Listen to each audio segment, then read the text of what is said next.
In today's video, I am going to teach you how to view who has access to a Facebook business page.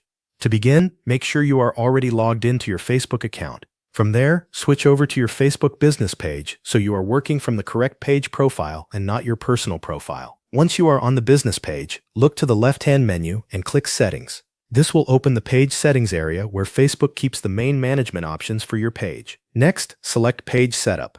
Inside this section, you will find the tools related to how your page is organized and who can interact with it from a management level. After that, click Page Access.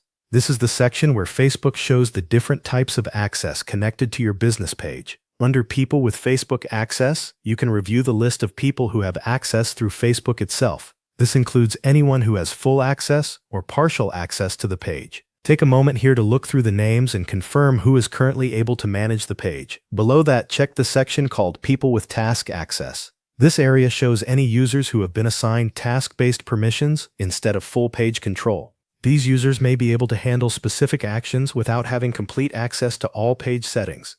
If you also want to review community moderation roles, find the Community Managers section and click Manage. This will let you view or manage anyone who has Community Manager access connected to the page.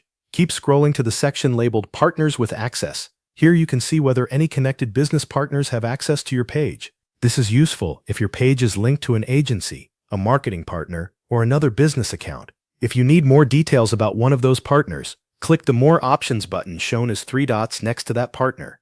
Facebook may show actions or settings related to that specific partner connection. Once you have reviewed the people, task-based users, community managers, and partner access, you are done. You can return to your Facebook business page and continue managing your content as needed. Thanks for watching. That covers everything you need to know.